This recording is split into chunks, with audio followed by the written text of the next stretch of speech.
Here's the yacht that we really got for free. Hi, I'm Robert. And I'm Adva, and this is where we live. Follow me! This is where we live in Philadelphia, PA at the Piers Marina. We live here on our houseboat, and right next door is our yacht.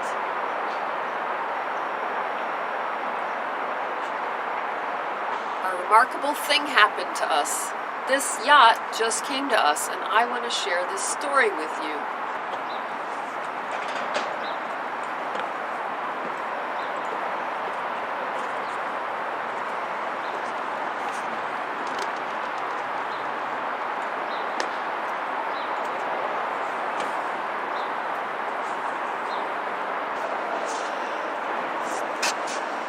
And I don't want to share the story. I thought, I received the boat, I'm going to fix the boat and take it sailing. What do I need to tell a story for? But my wife says, the boat was given to us, so maybe we need to give something. The interesting thing is that this boat has been right next to us for as long as I've known Robert, but for the past 2-3 years, but I never really actually saw what it was until Robert started working on it. So I'll tell you a story. Here we are on board. This is Gulfstar 50, number 132, out of 170 that were built. In December of 2018, this boat was sinking. It had been here in the marina for over a decade since the owner had the time to maintain it. The boat was sinking, and I came over to pump it out because it was about to freeze and the ice would have crushed the boat.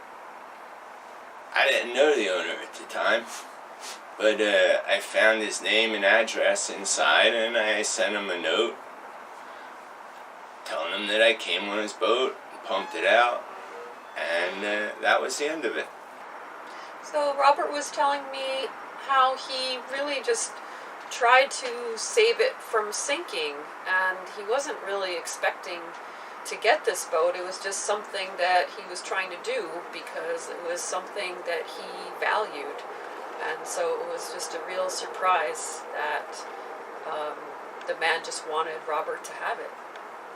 The most important thing to the previous owner was that whoever he gave the boat to, he wanted to be sure that they were actually going to fix it. Of course, he could have given it to a junk man and gotten money for it, but he wanted to see the boat have another life. It was like he wanted to give something back to the boat. So I'm glad that this is a project, this is something that we can work together on as a team, even if I'm helping behind the scenes and Robert is doing, the bulk of the work. I'm still glad to be a part of it, and to be, working on something together as a couple. I think is very, very strengthening and very positive, especially if we want to share it with others. It's a big project, and it could easily end up costing more to fix it than what the boat would be worth. But there was one factor that convinced us. It's next door. And right now we're trying to give or be generous with our time. Trying to reach viewers, hoping that this helps other people. But I have to say, I do feel that I enjoy this process because this is a way of connecting, and I'm looking forward to the journey. So that's the first part of the story about how we got a free yacht. We'll tell you more about it later. But now, let's talk about the restoration work that we're going to be doing on this beautiful Gulfstar 50 World Cruising Blue Water Yacht. The solid teak bow pulpit. I love the stainless steel rod underneath and the stainless steel trim around it. And here we see the plow anchor, the anchor rod and the windlass. This Ideal windlass is of course out of business. However, fortunately, Schaefer Marine provides parts. There's only two parts, the motor and the capstan. This is a leaking, rusty mess, so we'll probably need both of them. But we'll get to that. Also up here, we're going to be taking a lot of looks at this roller furling jib system. So into our project that we're doing right now, step one is keep the water out. So this is where the wash down hose bib is, up on the bow. We removed that yesterday. Let's just see where it is. And now we're going to take a look inside. Now we're up in the front of the forward V-berth. And this is the anchor locker. You see we got our anchor line in here. We're going to bring it right along. You also can see that windlass, which we're not going to think about right now. And you just see a hose here. And that's the hose for the washdown. And somewhere up there is the hole that I taped. Right there. Over here, on the side of our tool area, we keep all the parts that we removed. Everything's labeled, so we'll be able to figure out how it goes back together with any hardware that might have been in it. This is the washdown hose. So that's the deck fitting. The rest of the hardware is in the bag. Also, here's the bracket for the spinnaker pole that we removed.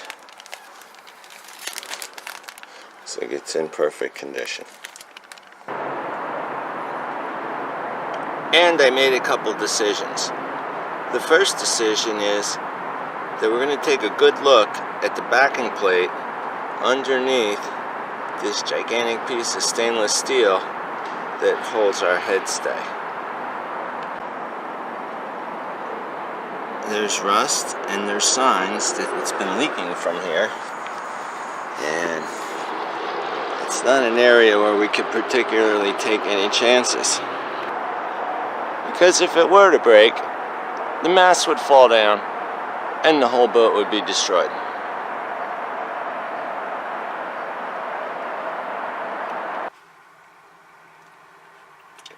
Not especially promising and impossible to remove while the mast is in place.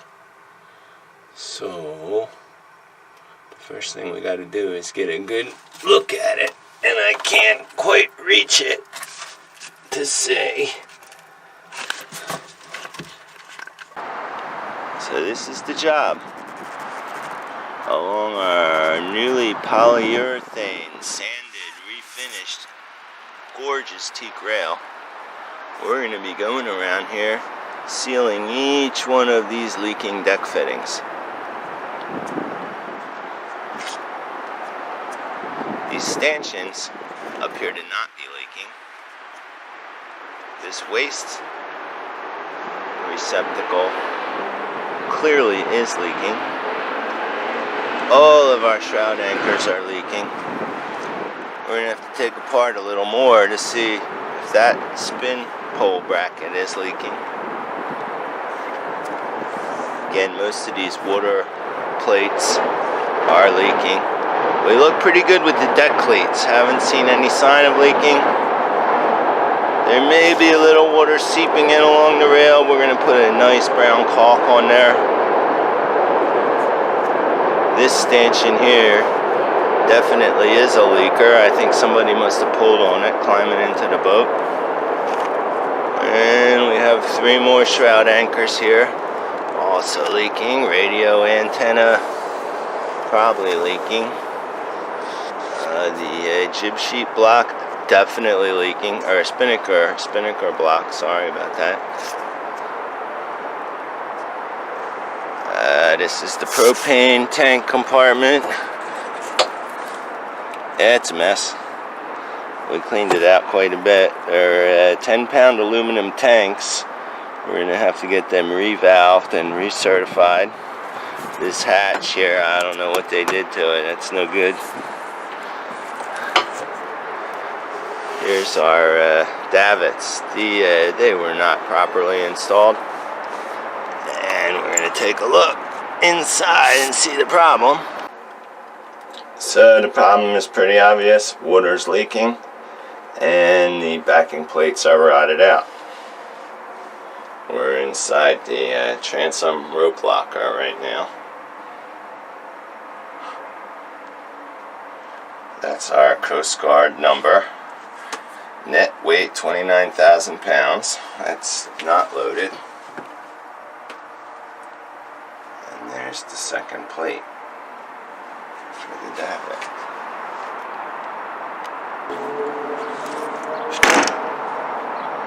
I don't like this davit installation at all. I think they're too far aft, and we're definitely on the wrong angle.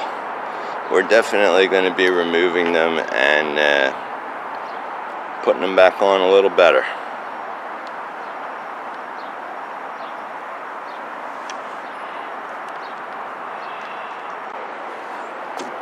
And here we're walking along the starboard side of the rail. Basically the same problems: leaking stanchions, leaking shroud anchors. We're going to fix them one at a time and show you what we're doing inside and out. And end up back here with our windlass. And now we're going to take a tour of the inside. But before we do, let's look at the floor plan schematic to give you a better idea so we don't get lost moving around with the camera. So here's the line drawing of the Gulfstar 50. There's a couple things here that we would like to take a look at. Let's start at the bottom. At the ballast. The ballast is lead encapsulated in concrete. There's about 11,000 pounds of that down here. This area here is the sump underneath the engine. This shaft would come out around here. Here we see the aft cabin, where you notice the large bed. You can either sleep this way or you could sleep this way and have a kid in the middle. The aft cabin has its own head along with a private shower, 2 lockers. Then we walk through here. There's a little bit of low headroom. We have some lockers. We have a galley and sink. And this is the main entrance right here. Up and down the ladder. To the right, they call it the captain's cabin. I called it the crew quarters, but I guess I thought this was the captain's cabin. I don't know. We'll have to find out. It's up to my wife.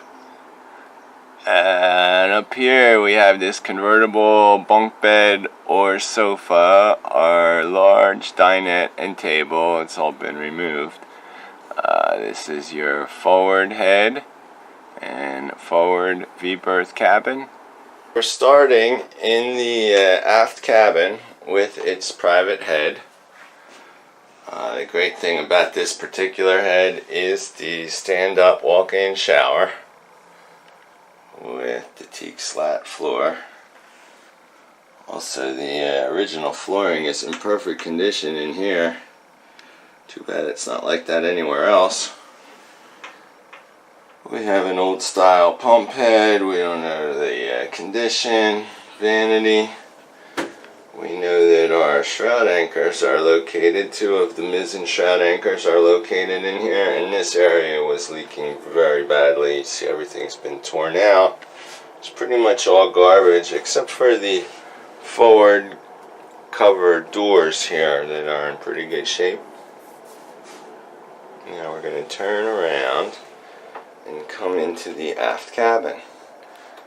Notice the 2 windows facing aft to give you some context. It's a little hard to imagine with everything being torn out and a bunch of scrap wood stored around. You also see the damage from another leaking shroud anchor. This kind of damage was pretty typical.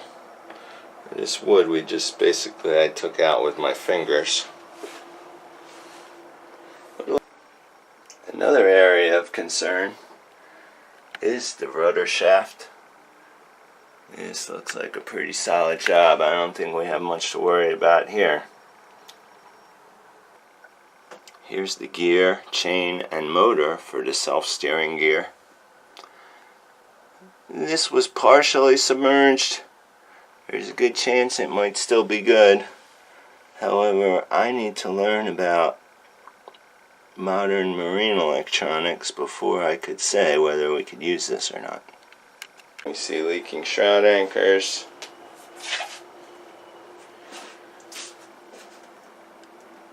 Here we have the radio antenna tuner. This is for a dual sideband ICM 700 radio. Might work. That's a radio telephone. It also has the ICM ship-to-shore radio. Those were the finest yacht communications devices of the late 90s. Not so sure. The ship-to-shore we could still use. So we're going to walk right past this engine room door for now, because that is a straight up mess in there. And our electrical panel, which unknown.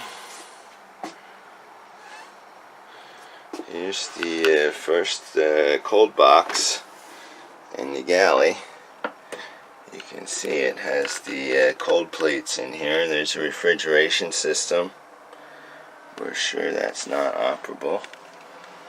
This boat does not have a generator or air conditioning, HVAC systems. It's definitely built more for racing. Here's our gimbaled propane stove. Haven't had any chance to check that out, but these burners should be rebuildable. On my paint. Also a second cold box located back there I haven't been able to open yet. And the galley. Now facing aft from the galley we see the main companionway. And this was where the big problem was. The drains in the cockpit were all clogged. So the cockpit turned into a bathtub and the companionway turned into a waterfall. And that's why there's no wood there anymore. All turned to mud. The only thing that was good, amazingly, was the hatch that goes there. We're going to rebuild that frame, but we're leaving that open for now in case the engine needs to come out. And of course the 85 horsepower Perkins diesel is a major concern. This one was definitely underwater a little bit. There's a lot of rust here. We got to get these pulleys off before we can try to get a wrench on it and see if it turns. So the condition is still unknown, and this is going to have a big factor on our budget for the restoration. Also, some severe damage to the flooring here due to the water. We're going to be bringing up a lot of this flooring the next couple of weeks and seeing what's going on here.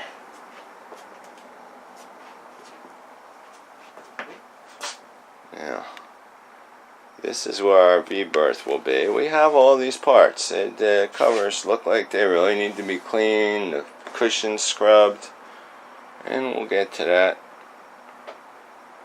We're going to have to take apart this credenza thing, I guess we call it, behind the dinette. So we got some leaks back there.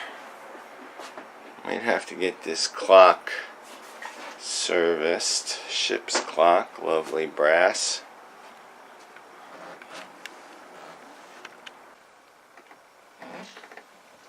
These are all the pieces that we removed. Every piece is labeled so we know where to put it. They've been scrubbed clean so we can work with them.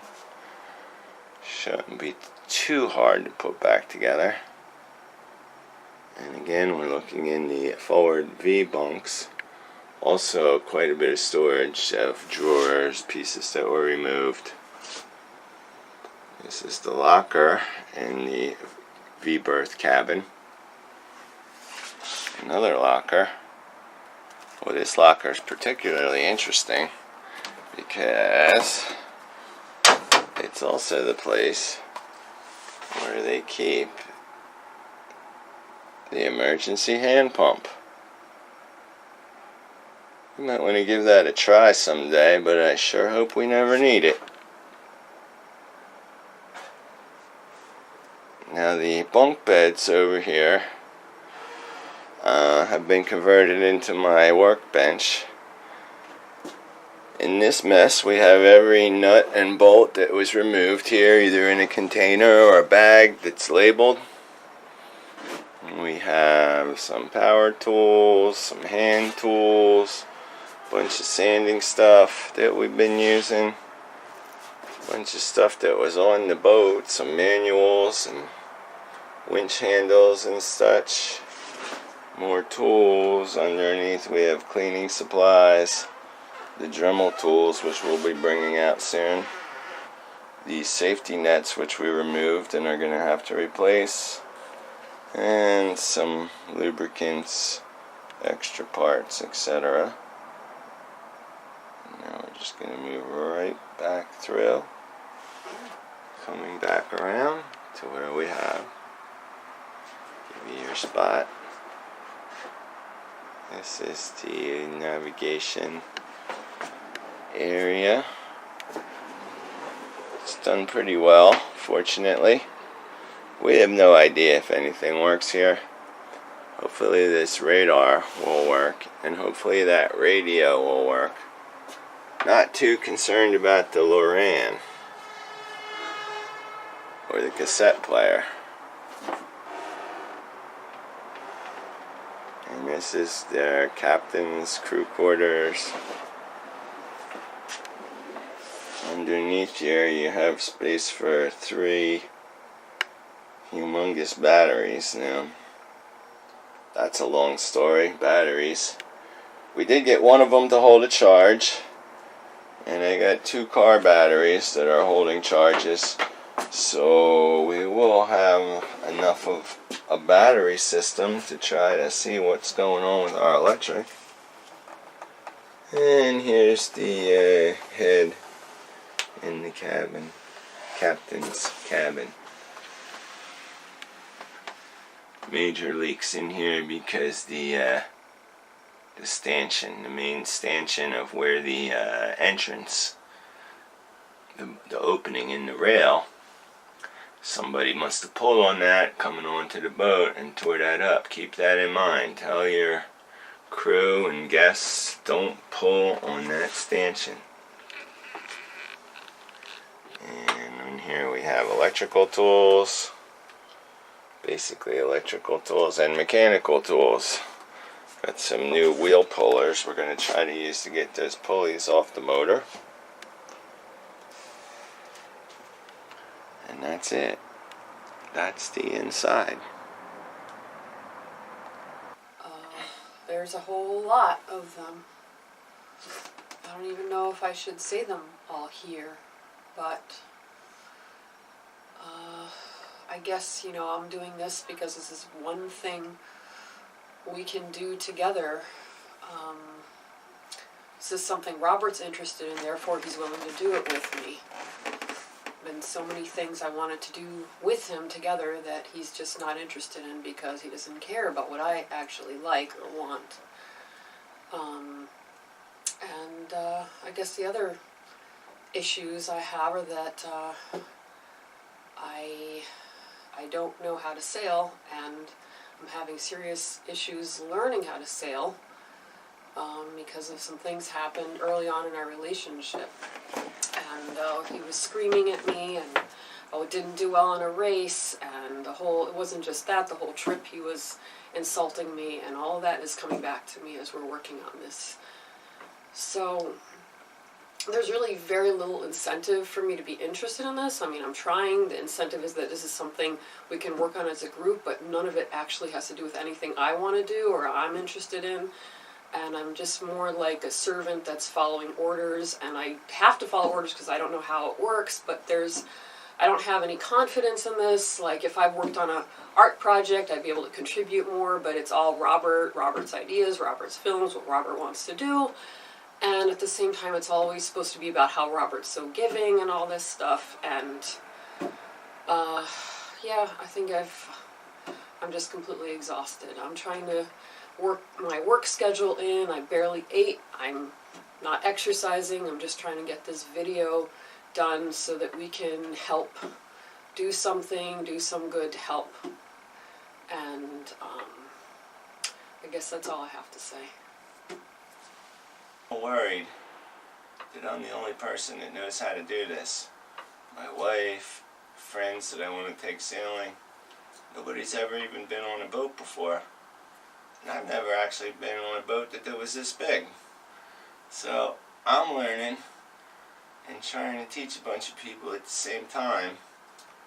So that's not easy. And you know, this is the biggest project of trying to fix something that I've ever been involved in my life. And there's a lot of pieces.